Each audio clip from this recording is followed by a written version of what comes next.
திருமண தடை நீக்கும் பைரவ வழிபாட்டு ரகசியம். ஆண் எனில் அதிகபட்சமாக 29 வயதுக்குள்ளாகவும் பெண் எனில் அதிகபட்சமாக 27 வயதுக்குள்ளாகவும் திருமணம் செய்வது அவசியம். பிறந்த ஜாதகப்படி கோடி இளைஞர்களில் ஒருவருக்கு மட்டுமே துறவரமாகும் தகுதி இருக்கும். மற்றவர்கள் எனக்கு திருமணம் வேண்டாம் என்று பிடிவாதத்தால் வியாழ நோக்கம் வரும் போது இருந்து விட்டு முதுமையின் ஆரம்பத்தில் வரன் தேடுவது சர்வசாதாரணமாகிவிட்டது. இன்றைய கலியுகத்தில் மகன் மகளின் திருமண வாழ்க்கை நிம்மதியாக இருக்க வேண்டும் என்ற நோக்கில் வாழ்க்கைத் துணை தேடும் பெற்றோர்களின் எண்ணிக்கையும் குறைந்து கொண்டே வருகிறது.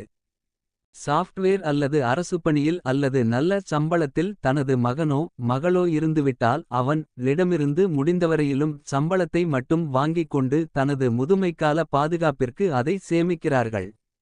அவ்வாறு சேமித்து அவர்களின் திருமணத்தின் மீது சிறிதும் அக்கறையில்லாமல் இருக்கும் தமிழ்நாட்டு பெற்றோர்களின் எண்ணிக்கை இரட்டை இலக்க சதவீதத்தை எட்டத் துவங்கியிருக்கிறது. பணத்துக்காக இப்படி பெற்றோர்கள் இருந்தால் அவர்களின் மகன் மகளில் பெரும்பாலானவர்கள் நமது பெற்றோர்கள் இப்படி இருப்பார்களா என்பதை நம்பாமல் இருந்து இளமையை பன்னாட்டு நிறுவனங்களுக்கும் தமது அலுவலக வளர்ச்சிக்கும் தாரை வார்த்துவிட்டு வாழ்க்கையை பறிகொடுத்து கொண்டிருக்கிறார்கள். இன்னும் சில பெற்றோர்கள் தமது மகன் திருமண வாழ்க்கைக்கான எதிர்பார்ப்பு என்ன என்பதை முழுமையாக அறிந்து கொண்டு அதற்கு எதிரான வாழ்க்கை துணையை அமைக்கும் கொடூரமும் தமிழ்நாட்டிலும் தமிழ் மக்களிடமும் பரவலாகிக் கொண்டிருக்கிறது. எப்படி பார்த்தாலும் வீட்டில் திருமணம் ஆகாமல் மகனோ மகளோ 30 வயதை கடந்தாலோ அது குடும்பத்திற்கு சுமையையும் பெற்றோர்களுக்கு கடினமான பாவத்தையுமே தந்து கொண்டிருக்கிறது. நீண்டகாலமாக திருமண வாழ்க்கை அமையாமல் இருந்து வரும் இளம் பெண்கள் இளைஞர்களுக்கு நல்ல மணவாழ்க்கை அமைய ஐயா சகஸ்ரவடுகர் அவர்கள் ஒரு சக்தி வாய்ந்த பைரவ வழிபாட்டை கூறி உள்ளார். இந்த பைரவ வழிபாட்டை யாருக்கு திருமணம் தாமதமாகிறதோ அந்த கன்னிப்பெண் இளைஞர் மட்டுமே செய்ய வேண்டும். அவர்கள் சார்பாக யார் செய்தாலும் பலன் தராது.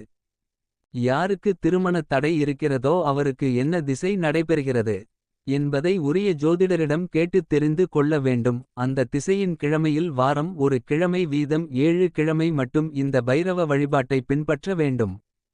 சூரிய மகாதிசை நடைபெற்றால் 7 ஞாயிற்றுக்கிழமைகளும் சந்திர மகாதிசை நடைபெற்றால் 7 திங்கட்கிழமைகளும் செவ்வாய் மகாதிசை நடைபெற்றால் 7 செவ்வாய்க்கிழமைகளும் புதன் மகாதிசை நடைபெற்றால் 7 புதன்கிழமைகளும் வியாழ குரு மகாதிசை நடைபெற்றால் 7 வியாழக்கிழமைகளும் சுக்கிரமகாதிசை நடைபெற்றால் 7 வெள்ளிக்கிழமைகளும் சனிமகாதிசை நடைபெற்றால் 7 சனிக்கிழமைகளும் ராகு மகாதிசை நடைபெற்றால் 7 வெள்ளிக்கிழமைகளும் கேது மகாதிசை நடைபெற்றால் 7 வெள்ளிக்கிழமைகளும் இந்த வழிபாட்டை பின்பற்ற வேண்டும்.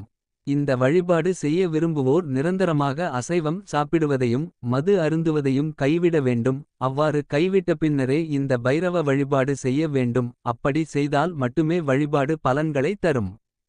பழமையான சிவாலயத்தில் அமைந்திருக்கும் ஸ்ரீகாலபைரவ பெருமானுக்கு பின்வரும் பொருட்களை படையலாக இட வேண்டும். முழுக்க ரோஜாப்பூக்களால் கட்டப்பட்ட மாலை அல்லது செவ்வரளி மாலையை பைரவ பெருமானுக்கு சந்தன காப்பு செய்த பின்னர் அணிவிக்கச் சொல்ல வேண்டும். 2 நெய்தீபங்களை அவரது சன்னதியில் அல்லது சன்னதி இருக்கும் பகுதியில் ஏற்றி வைக்க வேண்டும். 1 கிலோ டயமண்டு கல்கண்டு பாக்கெட் வாங்கி வந்து அவரது பாதத்தில் பாக்கெட்டை திறந்து வைக்க வேண்டும்.